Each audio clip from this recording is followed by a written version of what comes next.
બધા કોમેન્ટ કરતા હોય ને કે હોમ ટૂર આપો, ત્યાંથી અમારું મકાન સ્ટાર્ટ થાય છે તે છેક વાં સુધી છે. થોડાક વર્ષો જૂનું, 150 વર્ષ જૂનું, અંગ્રેજોના જમાનાનું. અમારે તો ગવર્મેન્ટનો મેસેજ આવી ગયો છે કે તમારા જિલ્લામાં અને બધામાં છે ને તમે ધ્યાન રાખજો, ભારે વરસાદની આગાહી છે. તારે એવું મેસેજ નહીં? તારે નો જ આવે ને, કેમ કે જ્યારે સરકારની જેને ચિંતા હોય ને એને જ મોકલે. જેટલું ઢકાય એમ હતું ને એ બધું ઢાંકી દીધું છે આપણે પ્લાસ્ટિકથી. હેલો ફ્રેન્ડ્સ, ગુડ મોર્નિંગ, જય શ્રી કૃષ્ણ, જય દ્વારકાધીશ. કેમ છો બધા? મજામાં ને? તો સ્વાગત છે તમારું આજના નવા વિડીયોમાં. અને અત્યારે જો બપોરનો ટાઈમ થઈ ગયો છે અને આપણે થઈ ગયા છે ફ્રેશ, જમી લીધું છે અને નાઈ પણ લીધું છે ને હવે બસ જો ખાલી આરામ કરવાનો છે. હવે સુવાની તૈયારી કરતા હતા પણ અત્યારે જો છે ને ઝીણો ઝીણો ઝરમર વરસાદ ચાલુ થઈ ગયો છે. વરસાદ તો જો કે કાલ રાતથી જ ચાલુ થઈ ગયો છે પણ આવો ધીમે ધીમે જ આવે છે, એકદમ ફૂલ વરસાદ આવતો નથી. એટલે અમે ત્રણેય બહાર આવી ગયા છે વરસાદમાં નાવા. વરસાદમાં નવા એવું તો નથી, ખાલી માથું પલરે એવું છે, પણ આપણે માથું પલરવું નથી એટલે આપણે થોડીક વાર છત્રી રાખી છે. એટલો બધો હજી કઈ આવતો નથી, ઝેરી ઝેરી છાંટા જ આવે છે. અને અહીંયા જો આપણું મકાન અત્યારે કેટલું મસ્ત લાગે છે. નરેશ, બધા કોમેન્ટ કરતા હોય ને કે તમારા ઘરની ટૂર આપો, હોમ ટૂર આપો, તો બહારથી તમને પેલા બતાવી દઉં. હોમ ટૂર તો આપણે પછી ક્યારેક આપશું, બની જાય પછી આપણે રાખશું ધીમે ધીમે. પણ અત્યારે જો મસ્ત લાગે છે. અહીંયાથી અમારું મકાન સ્ટાર્ટ થાય છે તે છેક વાં સુધી છે. 2 માળ છે, એક આ બાજુનું છે ને એક આ બાજુનું છે. બંને મકાન આપણા જ છે, પોતાના. ગાના ચાલો તો વરસાદમાં તો આપણે તો નાહીએ છીએ, પણ તમને એક બીજી વસ્તુ બતાવું. ઝીણો ઝીણો વરસાદ ચાલુ થઈ ગયો છે ને, તો આપણે જો અહીંયા છે ને એક જૂનવાણી મકાન છે એમનો, પહેલા જમાનાનું તો નહીં પણ થોડાક વર્ષ તો જૂનું હશે. કા થોડાક વર્ષો જૂનું, 150 વર્ષ જૂનું, અંગ્રેજોના જમાનાનું. ના, એટલું જૂનું નહીં હોય ને, અંગ્રેજો પહેલાનું ખબર નહીં, તો જેટલું જૂનું હોય એટલું ખબર નથી. પણ અહીંયા જો એ જૂનું મકાન છે ને એનો ઉપયોગ છે ને અત્યારે ખૂટિયા અને ગાયોને કરે છે. જો કેવો આરામથી બેઠો છે, કેમ કે બહાર છે ને ઝીણો ઝીણો વરસાદ આવે છે ને એટલે કૂતરા, ગાયું, ખૂટિયા એ લોકો છે ને આ મકાનની અંદર જ બેસશે, કેમ કે આ મકાનની અંદર પણ વરસાદનું ઓછું આમ છે, છાંટાને એવું નથી આવતું, એટલે એ લોકો એમાં એન્જોય કરે છે. અહીંયા બેસે એટલે વરસાદથી બચી શકે તો સારું છે. પેલા માણસો રહેતા ને હવે ઢોર ને એવું બધું રહે છે.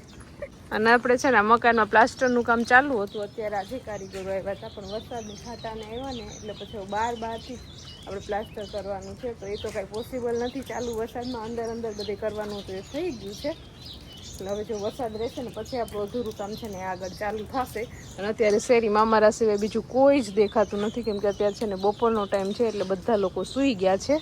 તો હવે આપણે અંદર જઈએ ને હવે આપણે પણ સૂઈ જઈએ, થોડી વાર આરામ કરી લઈએ. અને વરસાદ આવે ને એટલે ઊંઘ પણ બહુ આવે, ઠંડુ વાતાવરણ થઈ જાય ને એટલે. જો સવારે તમને દેખાડ્યું હતું ને ત્યારનો વરસાદ ચાલુ છે, હજુ ધીમે ધીમે છાંટા તો ચાલુ જ છે. અને જેવો વરસાદ થોડાક છાંટા પડ્યા, માખીનો ત્રાસ જો. અરે યાર, આ જો તો આખું ધણાવી પડ્યું માખીનું. આપણે જરી કે રસોડામાં કઈ પણ ખાવાની વસ્તુ કાઢીએ ને તો ક્યાંથી આવી જાય ખબર જ ન પડે. અને આજે બહુ દેખાય, આમ જોઈ લો તમે, રસોડામાં જોઈ લો ને. હા, પોતું કર્યું તોય એટલી માખી છે. પોતું કર્યું, દવા નાખેલ છે, બધી વસ્તુ, પણ એ હવે એની રીતના જ જાય છે.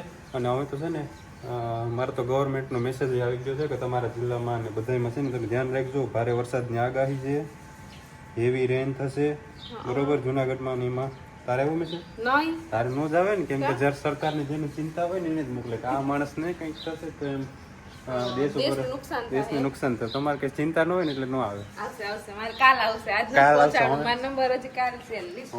હવે શું પછી વરસાદ હોઈ ગયા પછી પૂર હોઈ ગયો પછી મેસેજ આવે કે હવે તમે સલામત હોય તો કોંગ્રેચ્યુલેશન. અને આજે છે ને આપણે ઘરે પ્લાસ્ટરનું કામ ચાલુ હતું. સવારે જ્યારે વરસાદ આવ્યો ત્યારે થોડુંક કર્યું, અહીંયા એક દિવાલ કરી અને ફૂલ વરસાદ આવવાનું ચાલુ થઈ ગયો એટલે અમે તો અત્યારે તો કરીને ગયા છે. અને બીજું જો આ બાજુ છે, આ બાજુ પણ કર્યું હતું, પણ જેટલું ઢકાય એમ હતું ને એ બધું ઢાંકી દીધું છે આપણે પ્લાસ્ટિકથી. બાકી જો આ બધી દિવાલ આજે કરેલ છે. હવે જોઈએ, વધુ વરસાદ નહીં આવે ને તો રહી જાય, દિવાલ રહી જશે. પછી થોડીક વાર કામ કરીને જતા રહ્યા, કેમ કે વધુ કામ થાય એમ નતું વધુ વરસાદના લીધે. અને જો આજે તો આખો દિવસ છાંટા જરા છાંટા ચાલુ જ રહ્યા છે સવારના. ફૂલ નથી આવતો, ખાલી છાંટા ચાલુ રહે છે. ચાલો તો પપ્પા છે ને એ બીલા લઈ આવ્યા હતા થોડાક, તો હવે આ બીલાને છે ને મારે આથવા છે, હળદરની મકોડા કરવા છે, એટલે તાજે ખાવાની મજા આવે. ફટાફટ એની છાલ પાડી અને કટિંગ કરી અને પહેલાં એને છે ને કાચની બેણીમાં હું આથી લઉં. ચાલો તો જો આપણે છે ને બીલાને મસ્ત મજાના સુધારી અને પછી એને 3-4 પાણીએ ધોઈ નાખ્યા હતા.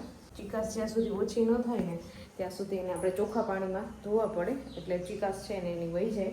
એટલે મેં એને 3-4 પાણી ધોઈ નાખ્યા. પછી છે ને એમાં હળદર અને મીઠું નાખ્યું અને થોડુંક અડધા ફાડા જેટલું મેં લીંબુનો રસ નાખ્યો છે. ખાટું પાણી હોય ને કેરીના અથાણાનું એ પણ ચાલે, એ પણ આપણે નાખી શકીએ. અને હવે છે ને આપણે આ બરણીની અંદર એને ભરી લેવાનું છે અને આને તજે તજું જ ખાઈ શકાય. ભર્યું હોય ને આપણે પછી કાલે આને ખાવું હોય તો આપણે ખાઈ શકીએ.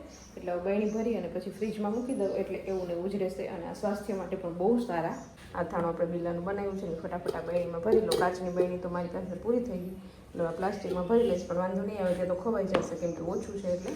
ચાલો તો મસ્ત મજાનું બિલાનું અથાણું ભરીને રાખી દીધું છે અને અત્યારે જો આપણે રસોઈ સ્ટાર્ટ કરી દીધી છે. અહીંયા છે ને મેં આજે પપ્પા સવારે શીંગું લઈ આવ્યા હતા મસ્ત મસ્ત વાડીએથી, તો અત્યારે છે ને સરગવાની શીંગું બાફી અને લોટવાળું શાક બનાવ્યું છે અત્યારે. એટલે એ ચડે છે. બીજી બાજુ મૂકી દીધો છે ચા, કેમ કે ચાનો ટાઈમ થઈ ગયો છે. ખીચડી સંભાર અને બધું થઈ ગયું છે. અને નરેશ ગાય દોડાવા ગયા હતા. દોવાઈ ગઈ કે ગાય દોઈ ગઈ. હવે આપણે દૂધ દેવા જવાનું છે.